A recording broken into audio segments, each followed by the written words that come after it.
अस्सलाम वालेकुम वालेकुम सलाम सर, थैंक सर, कैसे हैं? Everything is fine. अच्छा सर, आप इटली से आए हैं ये मेला देखने के लिए। स्पेशल एक्चुअली ये हमारा कल्चर है, फर्स्ट टाइम मैं आया हूँ। वहाँ पे मेरे कुछ और भी दोस्त हैं जो ये ऑर्गेनाइज़ करवा रहे हैं, उनके कज़न है स्पेशली अजब साहब। तो हम स्पेशल तकरीबन कोई 15 बंदों का ग्रुप है और स्पेशल इस मेले के लिए आए हैं कि एक तो गैदरिंग हो जाएगी, सबसे मिल लेंगे और फिर ये शोगल मेला भी देख लेंगे। ये बहुत ज़रूरी है हमारी ये सोशल एक्टिविटीज़। नहीं, आप क्या समझते हैं कि हमारा जो हम अपने कल्चर से, अपनी सकाफत से इतना दूर जा रहे हैं, हमने काफ़ी चीज़ रवायात दूसरों के अपना ली हैं, उसमें इस तरह के जो है ना मेले और इस तरह की महफिलें सजनी चाहिए? मेरे ख्याल में ज़रूर जी, बैलेंस होना चाहिए लाइफ में। हमारी लाइफ बहुत ज़्यादा वेस्टर्न स्टाइल की होती जा रही है। ये जो हमारा ये कल्चरल एक्टिविटीज़ हैं, ये सोशल जो स्पेशली जिसको हम अपनी ज़बान में देसी ज़बान कहते हैं, देसी टाइप के ये जो मेले होते हैं, ये एक दूसरों को बॉन्डिंग के लिए बहुत ज़रूरी हैं। और फिर इसी देखें, जस्ट एग्जांपल है कि मैं यहाँ पे कुछ दोस्तों को पिछले 5-6 साल से नहीं मिला और इस मेले की वसातत हम लोगों की मुलाकात हो गई है। फ़िज़िकली लोग एक दूसरे के साथ बहुत अच्छे तरीके से स्माइल कर रहे हैं, मिल रहे हैं। और ख़ास तौर पे ये चीज़ें मतलब अभी आप देखें तो बच्चे या जो भी लोग हैं वो हर वक्त मोबाइल, वीडियो गेम्स और घर पे हमेशा बैठे रहते हैं। तो जो आउटडोर एक्टिविटीज़ हैं ये बहुत बहुत ज़रूरी हैं इंसान की लाइफ में। और मेरे ख्याल में इस तरह की एक्टिविटीज़ होनी चाहिए, बैलेंस रखना चाहिए कि हम अपने मुल्क के लिए जो है कुछ ऐसा ना करें जिससे मतलब बाकियों को प्रॉब्लम हो। जैसा कि हमारे मतलब मुल्क के हालात ऐसे हैं, लोग डिप्रेस हैं, ठीक है, ये जो हुकूमती उतार चढ़ाव आता रहता है, ठीक है, उसमें इस तरह के अगर मैदान सजते रहेंगे और जो कि चूँकि हमारा जो 2020 का जो साल बहुत ही जो अंधेरों में गुजरा, बीमारी में गुजरा, कोरोना की नज़र हो गया, उसमें अगर इस तरह के मैदान सजते रहें और आप क्या समझते हैं कि इस तरह के मैदान सजने चाहिए? मेरे ख्याल में बिल्कुल जी, SOPs को फॉलो करके ज़रूर सजने चाहिए। लाइफ की तरफ हम लोगों को वापस आना चाहिए। गवर्नमेंट ऑफ पाकिस्तान काफ़ी कोशिश कर रही है कि SOPs को फॉलो करते हुए हम लोग जो हैं दोबारा वापस आएँ। वैक्सीनेशन स्टार्ट हो गई है, इंशाल्लाह मौसम भी चेंज हो रहा है, तो ये चीज़ें PSL का जो वो मेला वो मुलतवी हो गया, उसके बारे में अनफॉर्चुनेटली वो जो है बबल इतना सिक्योर नहीं था, वहाँ पे कुछ केसेस आए हैं। बट एनी हाउ इससे पहले भी आप देखें तो ऑस्ट्रेलिया में, साउथ अफ्रीका में वो भी काफ़ी सिक्योर बबल था, लेकिन वहाँ पर भी केसेस आए हैं।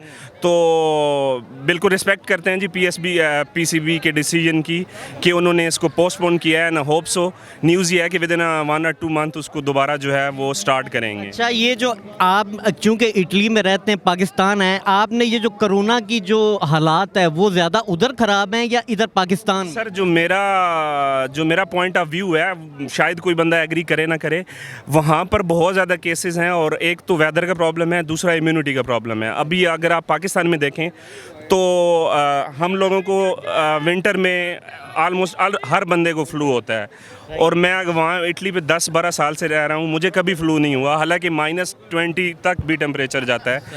और स्पेशली लोग जो है वो फ्लू की शॉट लेते हैं जस्ट टू के आप जो है वो अंदर से आपकी सफाई हो, तो उन लोगों की इम्यूनिटी इतनी स्ट्रांग नहीं है। फिर दूसरा प्रॉब्लम ये है कि ये डिपेंड करता है आपकी गवर्नमेंट पे कि वो किस चीज़ को कैसे डिक्लेयर करते हैं। मैं एनालिसिस कर रहा था और मैंने देखा था कि लास्ट ईयर 1 मंथ में जो पिछला, उस वक्त मैं शायद अप्रैल या मई देख रहा था, 290 की डेथ हुई थी इटली में, ओवरऑल इटली में जो डेथ हुई थी। और फिर जो लास्ट ईयर मतलब 2019 में, ठीक है, और इसी तरीके से फिर ये जो अभी कोरोना का जो इसमें था उसमें मार्च या अप्रैल थी, अब मुझे याद नहीं है, वो भी मोर और लेस 295 थी। तो मुझे ये लगा कि इन टर्म्स ऑफ डेथ तो उतना ही हो रहा है, बट वो डिपेंड करता है कि अगर एक बंदे को ऑलरेडी रेनल फेलियर है, हार्ट का प्रॉब्लम है, 80+ एज है, उसको तो अगर तेज़ बुखार भी हो जाए तो वो मतलब सर्वाइव करना मुश्किल हो जाता है। तो साथ में अगर कोरोना हो जाए तो वो आप पे डिपेंड करता है कि आप उसको किस कैटेगरी में डालें। यूरोप में वो कोरोना की बहुत शुक्रिया सर, बहुत शुक्रिया।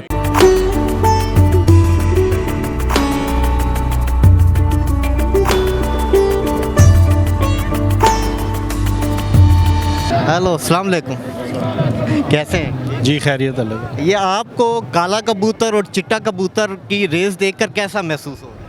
ये मैं समझता हूँ कि ऐसे वक्त के अंदर जो है, जिसके अंदर मुल्क के अंदर जो है ना काफ़ी क्राइसिस जो है वो चल रहे हैं, तो मैं समझता हूँ कि इस ऐसे हालात के अंदर इस तरह का जो है ना, ये गांव के और देहात के लोगों के लिए जो है, ये मैं समझता हूँ कि एक अच्छा शगुन है।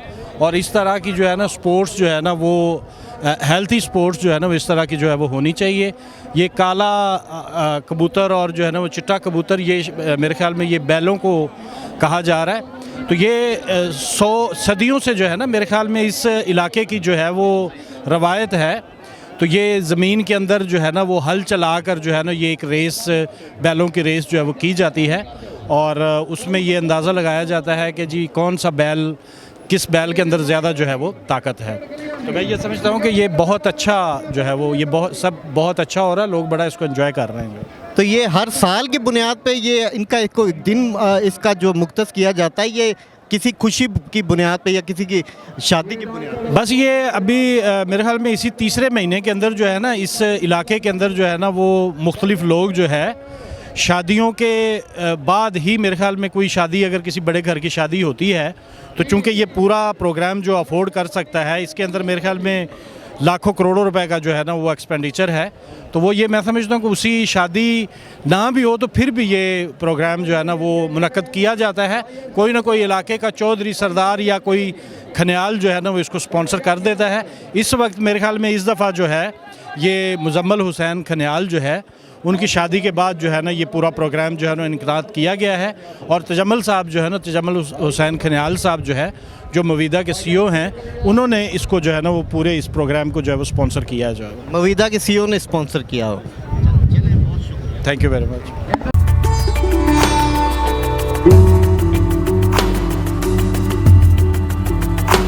ये कि ये जो मेला सजा है, इसका मतलब है कि एक नाम होगा, वो नाम क्या है? इसका नाम यही है कि ये जो चौधरी नूर है, इसके बेटे की शादी है, उस शादी की खुशी में ये कर रहे हैं। तो बेसिकली इसको काला कबूतर, इन्होंने एक बैल ख़रीदा है तकरीबन 50 लाख रुपीज़ का, ऑलमोस्ट 5 मिलियन। अच्छा, आप आए कहाँ से? मैं अमेरिका से आया हूँ। अच्छा, अमेरिका से हैं। तो शेरवान साहब ये बताइए, ये मतलब है सालाना मेला है या मतलब है इससे पहले भी, या सिर्फ एक खुशी की बुनियाद पे बच्चे की? सिर्फ एक बच्चे की खुशी की बुनियाद पर। अच्छा, चलें सर जी, बहुत शुक्रिया, बहुत शुक्रिया, थैंक यू। कि ये रेस देख कर आप कैसा महसूस कर रहे हैं? बड़ी खुशी हो रही। मैं पहली दफ़ा आई, मुझे पता भी नहीं है इनका क्या होता है ना। अच्छा, वैसे कहाँ से आए आप? मैं इधर ही से हूँ, गाँव से। इधर ही के? जी जी। अच्छा, ये इधर का बेसिकली नाम क्या है, ये जो गांव का, देहात का नाम? गाँव का नाम मौटा मोड़ा है। ये जो मौटा थोड़ा अलहदा है और ये जो कस्बा है ना, ये मोड़े का है। ये जिधर ये जलसा हो रहा है। अच्छा अच्छा अच्छा। यकीनन 30-40 साल बाद इतना बड़ा जो है ना इवेंट हो रहा है वो। 30-40 साल बाद? इतना बड़ा इवेंट। हालांकि ये रवायत चलती भी आ रही है। पहले पहले होता था, लेकिन अब जो है ना वो बिल्कुल ख़त्म हो गया था। बहुत शुक्रिया सर, थैंक यू। अस्सलाम वालेकुम सर। वालेकुम सलाम। सर कैसे हैं? ये अल्हम्दुलिल्लाह। सर, ये मेला देख के कैसा महसूस कर रहे हैं? मेला, ये एक मेला हमारी सकाफत है जी। हमारा ये करीब तरीन हमारा गांव भी है, ये हमारे करीबी रिश्तेदार भी हैं, कज़न हैं। ये इस मेले के हम जितने लोग आए हैं, इस मेले के रुए रवाम हैं। ये हमारे इलाके का कल्चर है। ये आप दुनिया देखें कि दुनिया कैसे देखने के लिए आई है।